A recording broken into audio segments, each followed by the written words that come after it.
I knew something was off the moment I got the calendar invite labeled Vision Alignment Session. That's corporate code for "We're about to ruin your decade." The coffee in the break room was still hot, my inbox blissfully quiet, and then, boom. Tyler strolled in like he owned the place. Technically, he kind of did. Founder's son. Fresh out of whatever Ivy League petri dish breeds these overconfident man-children with names like Ty and Blaze. His handshake felt like shaking hands with a baked rotisserie chicken. Too much oil, not enough substance. I'd been with the company for 14 years. 14. Through acquisition hell, budget sequestration, reorgs, and that 1 year we had to prove to the DCAA that a used Keurig wasn't excessive overhead. I kept us clean. No findings. Zero flags. I was the one who translated legislative sludge into protocols people could actually follow. While other departments held compliance offsites, I was here, printing binders for audits, reviewing subcontractor clearance forms, chasing down missing certifications like a bloodhound with a badge. Which is why I nearly laughed when he clicked through his presentation. Yes, a presentation in our first leadership meeting, and said, "We'll be rethinking compliance from a proactive automation first lens." I've heard enough consultant bingo to know what that really means. We're replacing brains with buzzwords. Tyler had this smug little chuckle after every slide, like even he didn't believe what he was saying, but was too proud to stop performing. And he made sure to emphasize, "No offense, Jennifer. We just think your methods are a little too analog for the new direction. No offense." Like telling a firefighter, "No offense," before replacing them with a garden hose and a prayer. By the way, real quick before we go any deeper into this disaster, if you're enjoying the story, it'd really help the team if you hit that subscribe button and gave it a like. Most people listen without subscribing, and yeah, I get it. You're driving, folding laundry, or pretending to work, but it genuinely keeps this kind of storytelling alive. Okay, back to the flaming wreckage. I didn't react, didn't protest. I just crossed my arms and asked, "Is this a formal role change?" HR looked at me like I'd asked if penguins get dental. "It's transitional," they said. "We're just exploring synergies." Synergies. God help me. Within 48 hours, my office had been reassigned to someone named Marcy, who wore her conference lanyards after the conference, and I'd been moved to the front desk. The front desk. "Reception is strategic," Tyler said with a wink. "First impressions matter." I smiled, nodded, and printed a fresh copy of my employment contract. Here's the thing about being underestimated. It's exhausting when you're young, but when you're seasoned, and make no mistake, I was seasoned like a cast iron skillet. It's fuel. I watched the chaos from behind that desk like a queen in exile. People whispered, interns side-eyed me like I had some tragic backstory, and Tyler walked around like he'd invented oxygen. He replaced our in-house counsel with some guy he met at a networking event who called himself Cody with a K, and every document that came out of legal read like it had been drafted by someone who skimmed an article about the Constitution once in 8th grade. Meanwhile, I quietly maintained the compliance files. Not out of obligation, but because I knew the DCAA renewal was coming. I knew that contract language better than I knew my own Netflix password. I was still listed as the primary contract officer of record. You don't just yank that title away with a smug email and a smile. And crucially, my CPO certification, Certified Procurement Officer, was due for renewal. I told my assistant Meredith to prep the forms. She nodded, said, "On it." Then she promptly forgot. I saw the email come through. Reminder, CPO certification expiring in 30 days. I hovered over the link, thought about it, then looked out the glass office wall at Tyler pretending to explain defense spending to the founder's old secretary like she hadn't lived through 3 administrations. And for the first time in 14 years, I didn't click the link. Tyler called it a one-on-one, but it felt more like a performance review written by a chatbot on Red Bull. I walked into the glass-walled conference room at 9:01 a.m. sharp, not because I respected him, but because I wanted to see if he'd flinch. He didn't. just grinned like a smug possum, gesturing to the chair across from him like he was granting me a royal audience. "Jennifer," he began, lacing his fingers like a discount guru, "you've been here a long time. A pillar. A legacy player. Legacy. Like I was a dusty Windows 95 machine. But as we move toward a leaner, tech-empowered model, we're streamlining roles that are, well, let's say high certification, low velocity." I stared, said nothing. Just let him dig. "We've decided," he continued, tapping his iPad like that made it official, "to transition you into a more forward-facing role. Reception, you'll still be interfacing with critical stakeholders, just in a new context." Reception. The man just demoted a federal compliance officer to professional door greeter and acted like he'd handed me a promotion. I glanced at the hallway window, where a janitor was mopping the floor with more dignity than this conversation held. He must have sensed the silence was getting heavy, because he pushed forward. "Look, your alphabet soup of certifications," he waved vaguely like my degrees were contagious. "It's impressive, but the truth is, AI can handle 80% of compliance workflows now. Risk logs, audit trails, threshold validations, it's all plug and play.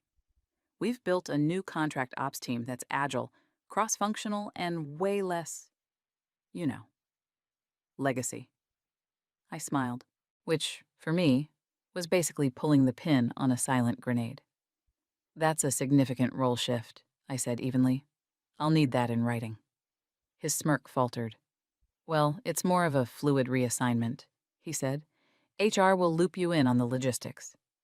I did a slow nod. "Great. Then I'll wait to see the new reporting structure and responsibilities documented." That was the first crack. Tyler didn't like people asking for things in writing. Paper trails scare amateurs. But I wasn't just documenting, I was documentation. My entire career had been built on paper trails, cross-referenced and time-stamped. HR sent nothing that day. Nothing the next day, either. Just vague emails filled with interim support needs and temporary cross-functional allocation. Translation: we're trying to demote you without legally triggering a demotion. By the end of the week, my system access had started quietly evaporating. The folder I'd built for federal grant renewal? Gone. My edit privileges in the contract management system? Revoked. I couldn't even log into the platform I personally selected 6 years ago. Meanwhile, the contract ops team was a walking liability buffet. One of them asked me if FR clauses were like tax codes but for supplies. Another confused a debarment list with a delivery manifest. These were the people now managing our $340 million pipeline. I watched them from the front desk, smiled when they stumbled past, then flipped open the leather-bound notebook I'd started carrying. It wasn't for show. It was my record. Day 3. Access to cars revoked. Legal says interim restructuring. Day 6. Tyler's frat buddy, Cody with a K, drafts memo assigning me as support staff, external relations. Day 8. Still no formal title change. Meredith asks if I want to renew my CPO. I say, let's wait and see. It was like watching a car crash unfold in slow motion, except I knew the precise moment the brakes had been cut. They thought I was irrelevant. Background noise. But every mistake they made looped back to one immutable fact. My name was still on the contract. And the DCAA doesn't care about your PowerPoint. They care about who holds the certification. The beautiful part? I didn't need to sabotage anything. They were doing it for me. The receptionist desk gave me a front row seat to the unraveling of everything I'd spent the last 14 years building. And I took notes like a sports commentator at the world's slowest train wreck. The new contract ops team had set up shop in the corner conference room, which they'd inexplicably renamed the Innovation Hub, complete with a whiteboard that still had the phrase, "Who owns risk?" scrawled across it like a philosophical riddle they were too scared to answer. Every day, a new wave of interns and wide-eyed junior analysts stumbled past me clutching compliance binders upside down, asking questions like, wait, do we still have to follow the old federal forms? And what's a DFARS again? One particularly nervous-looking engineer leaned close while waiting for his visitor badge and muttered, They don't even know what DFARS is. Like he was confessing a murder. I just smiled and handed him his badge. The thing about being removed from power is that everyone forgets you ever had it. They think you've been scrubbed from the system, wiped clean like an old dry erase board. But unlike Tyler's Instagram feed, federal databases don't forget. I still had my login credentials for the Defense Contract Audit Agency portal. They'd never been revoked, because, officially, nothing had changed. And so, on a quiet Thursday morning, while sipping burnt breakroom coffee and pretending to care about a malfunctioning badge printer, I logged in. My name was still there. Jennifer Sloan, Primary Contract Officer of Record, active on Contract 34A72D. I clicked the Renewal tab, and there it was. My CPO certification, the keystone of our compliance position, was set to expire in 19 days. 19 days. That's when it clicked. Not a trap I had to build, not a revenge plan I needed to orchestrate. The trap already existed. It had been written into the contract language 2 years ago, during the last round of federal updates. It stated that all active contractors must maintain an up-to-date primary contract officer holding current CPO certification, or the entire contract becomes subject to immediate suspension upon review. And there was only one name in that clause: mine. I hovered my mouse over the renewal button. It would have taken 30 seconds. A few clicks, a payment, a digital signature, and that would have been it. Back to status quo. Smooth sailing for Tyler's merry band of incompetence. But instead, I let the cursor drift, closed the tab, and leaned back in my chair. The office around me buzzed with artificial urgency. Printouts stapled in the wrong order, interns sprinting with coffee orders, consultants whispering in corners about clean frameworks. I watched it all like a still painting of chaos. Every mistake they made was another stroke on the canvas, and I wasn't going to lift a finger to fix it. Tyler, meanwhile, was busy prepping for his big compliance review like he was about to pitch a startup on Shark Tank. I overheard him telling legal that he wanted to dazzle the feds with his presentation-led narrative. His version of compliance prep was printing PowerPoints in landscape mode and wearing a tighter dress shirt. He strutted around the office with the swagger of someone who's never been audited and thinks material breach is just a fancy way to say, oops. He even called a team huddle where he made everyone repeat, "We're audit ready," like it was a damn cult chant. Nobody noticed that I was quietly printing a personal copy of the contract terms and placing it in my desk drawer. Nobody asked why I was suddenly tracking timestamps and document edit histories. Nobody noticed that Meredith, now unofficially reporting to Cody with a K, was visibly sweating as she tried to answer basic questions about PCO responsibilities. I overheard her ask someone if retroactive certifications were a thing. They're not. And the DCAA takes that kind of creative thinking very personally. Back at the desk, I flipped open my notebook. Day 12. Found expired visitor log from supplier with no NDA on file. Day 13. Legal requested my signature on updated budgetary annex. Declined. Day 14. Audit date confirmed. 3 weeks out. 19 days became 18, then 17. Each one ticked by like a slow drumbeat, leading up to something none of them could hear. But I heard it. Loud and clear. This wasn't sabotage. Sabotage requires action. This was physics. A weight left dangling for too long eventually falls, and I made sure the rope stayed still. It was like someone had bet Tyler $1 million. He couldn't run a full federal contract operation using only interns, espresso, and motivational quotes from LinkedIn. Suddenly, the office was crawling with consultants from firms I'd never heard of.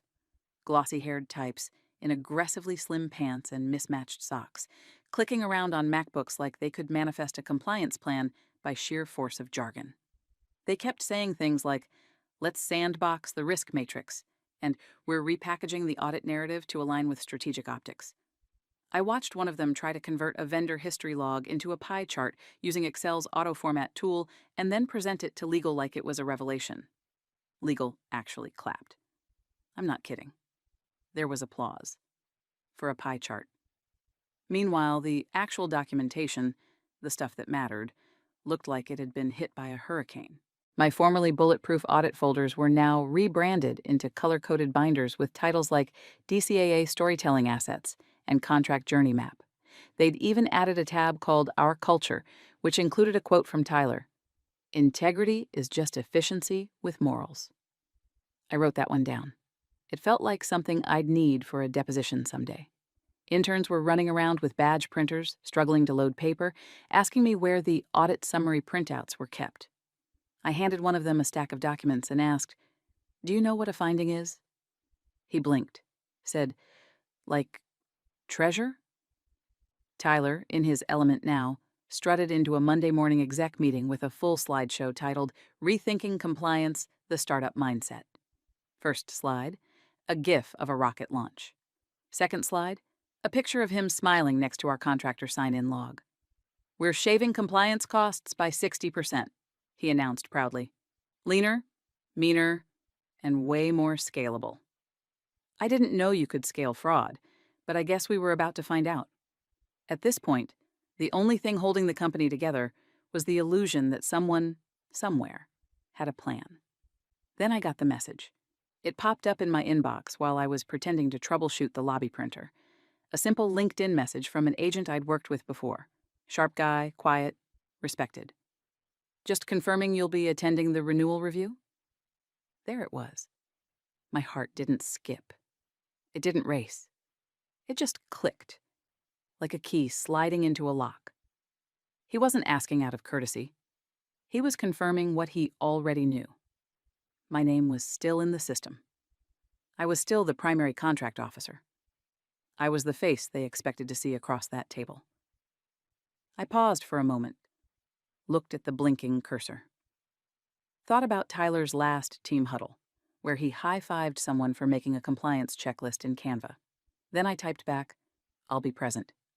That was all. Nothing more. I shut the message and returned to my coffee. Let them print their glossy reports and string together more buzzwords than a TEDx pitch. Let them build their house of laminated cards. I wasn't lifting a finger to stop them. Because the thing about federal audits is, you can't bluff your way through them with infographics and inspirational quotes. You need receipts. And unfortunately for them, I was the receipt. Every minute they spent rehearsing that presentation, every document they optimized, every shortcut they took, thinking no one would notice, it all fed into a system that did not care about style points. And that system still had my name in bold. It's funny how fast they forget who built the house when they're busy trying to remodel it with glitter glue and buzzwords. Tyler, in his infinite genius, must have assumed that removing me from the organizational chart also removed me from every email thread, Slack channel, and shared drive I ever touched. But legacy systems are a stubborn thing, like mold under laminate. And Tyler, bless him, didn't know enough about anything to clean house properly. So I sat there, day after day, at the receptionist desk, nameplate and all, silently watching email chains from my former life roll in. Contracts, renewals, audit schedules, escalations. The whole compliance machinery now run by people whose deepest experience with federal regulations was likely downloading TurboTax once.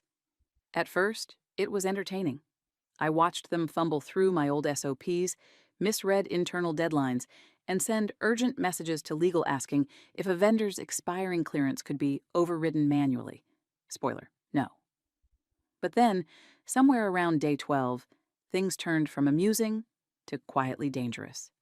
Tyler had assigned my duties, to a junior analyst named Mason, who still used Comic Sans in emails. Poor kid looked like he'd been chosen for a group project and just realized the rest of the team had dropped the class. I could see it in his eyes. The late nights, the silent cries into Google Docs, the growing suspicion that this opportunity was a trap wrapped in a bonus check. One afternoon, he rushed past the front desk, sweat beading at his hairline, binder half open.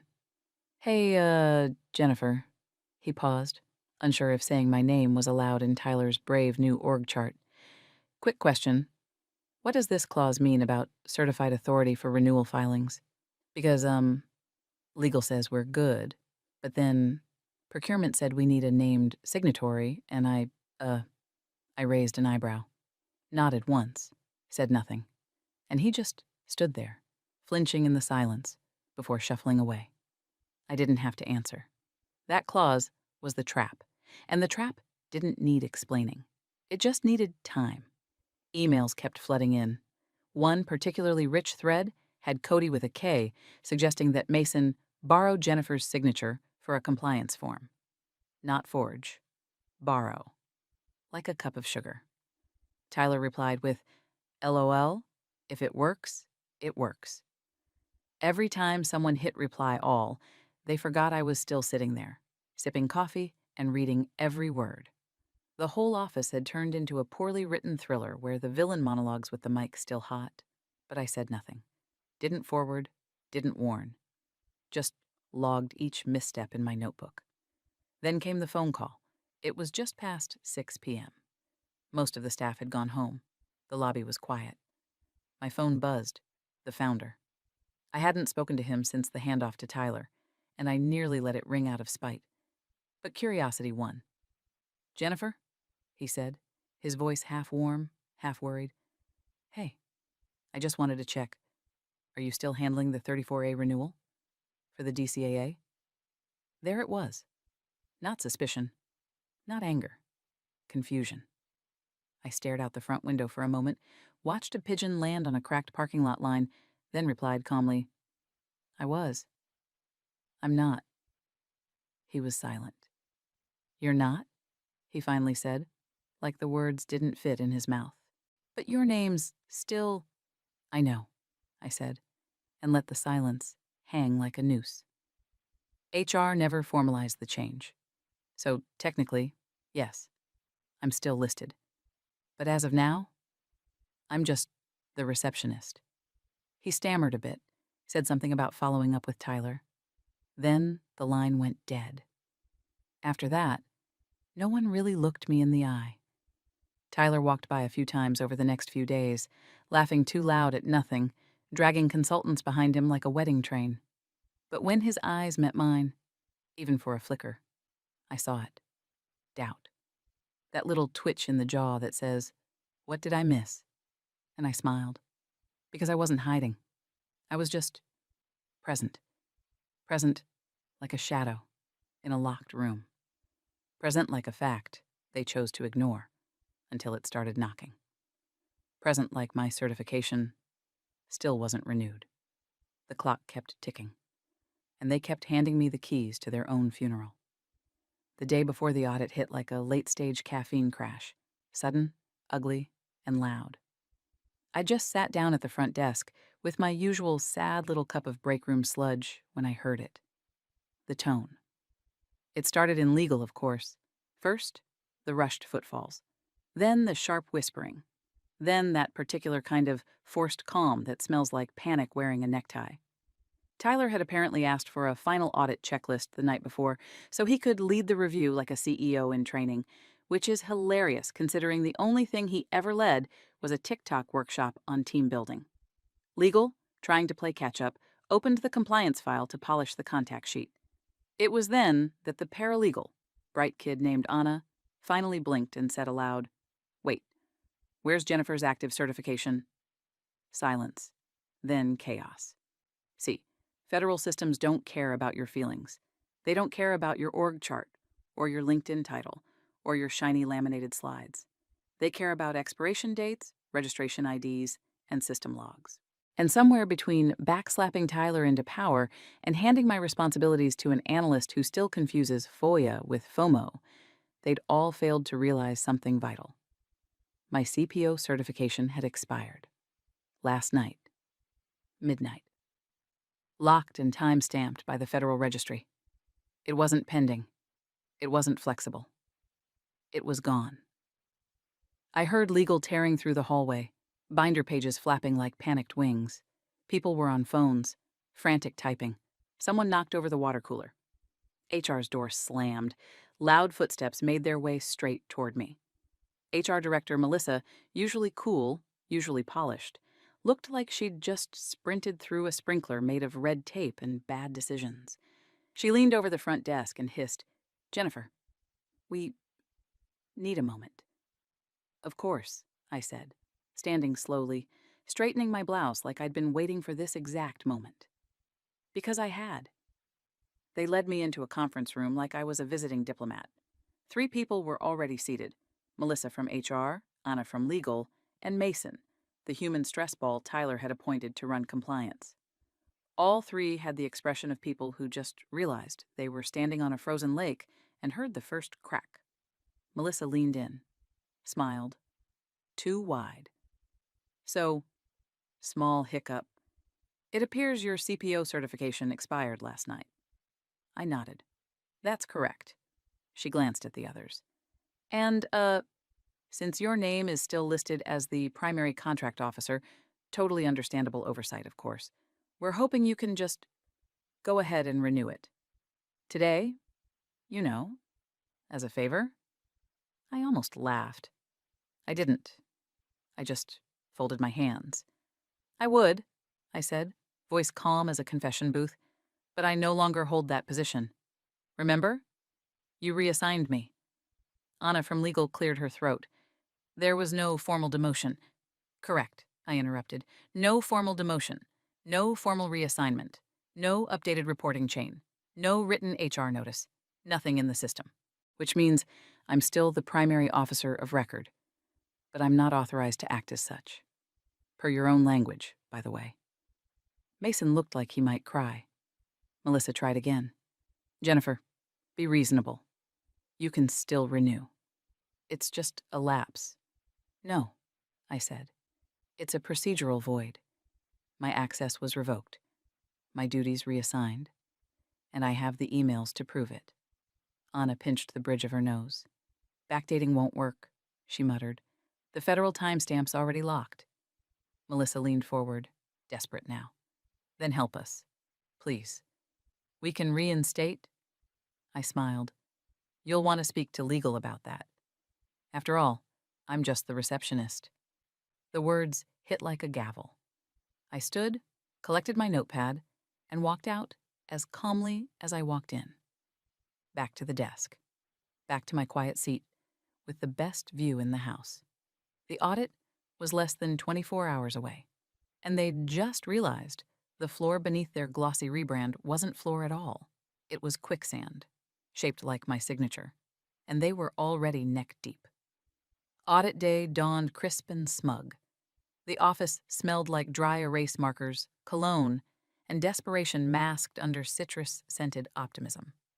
I got there an hour early, dressed in the same navy blue blazer I'd worn to every DCAA renewal for the last decade, the one with the faint coffee stain on the inside hem, the one that meant business. But instead of heading upstairs to conference room B like I used to, I took my seat at the front desk, the receptionist desk, my kingdom now. The office was buzzing. Consultants swarmed like bees around a hive made of PowerPoints and fragile egos. Mason looked like he'd skipped sleep for a week. Tyler floated by with a double espresso and a too-white smile, patting shoulders, barking encouragement, repeating the phrase, "Today's just a formality, folks," like a cult leader reassuring his flock the spaceship was still coming. I sipped my coffee. The first external badge was issued to a man in a gray suit with a DCAA pin. His name was Glenn. We'd worked together twice before, quiet, efficient, all business. He met my eyes, nodded once, and accepted the visitor sticker without a word. But I saw the flicker. He recognized the face handing him the badge. He didn't ask what I was doing at the front desk. He didn't have to. The room upstairs filled quickly. Tyler, Mason, legal, 3 consultants, 2 fresh-faced analysts who looked like they were about to pitch a startup, and Cody with a K, who wore a blazer over a t-shirt that read, "Compliance is a mindset." He tried to fist bump the auditor. Glenn blinked slowly and sat down. Tyler strutted past me on the way to the elevator, holding his laptop like it was a weapon. "You can sit this one out, Jennifer," he said, not even slowing. "We've got this." I gave him a tight smile. "Of course you do." Then I watched the elevator close behind him. The next 20 minutes moved in slow motion. I could hear the occasional muffled laugh from upstairs, chairs shifting, the soft squeak of whiteboard markers. I kept glancing at the elevator. Nothing. Then it came. A shift in the air. Not loud. Not dramatic. Just a pause. Everything above me went still, like the sound had been sucked out of the building. Then, footsteps. Fast ones. The elevator dinged. Opened. Mason stepped out pale as drywall. He walked past me without looking, clutching a binder with a death grip. Behind him, slower, came Glenn. His face unreadable. He didn't look at me. He didn't need to. I reached for my coffee, gripped it, didn't blink. More footsteps followed. Tyler? Legal? One consultant looking like she might throw up. Nobody spoke. They moved like chess pieces, suddenly realizing the game was played in a different language. Tyler's face was all angles now, his smile gone, his tan suddenly 2 shades lighter. He walked past me with none of the usual performance. The air hung thick. Finally, I heard the low murmur of Glenn's voice in the conference room. Not angry, not loud, just decisive. I couldn't make out every word, but I caught the tone. And I knew that tone better than I knew my own reflection. It was the tone of realization. The kind of tone people use when they open a folder expecting a golden ticket and instead find a bomb with a clock already ticking. And I sat there, sipping from my mug, the heat blooming against my fingers. No need to gloat. No smirk. No satisfaction dance. Just quiet anticipation. Because I didn't need to destroy anything. I only had to wait for them to read the fine print. They say silence is golden.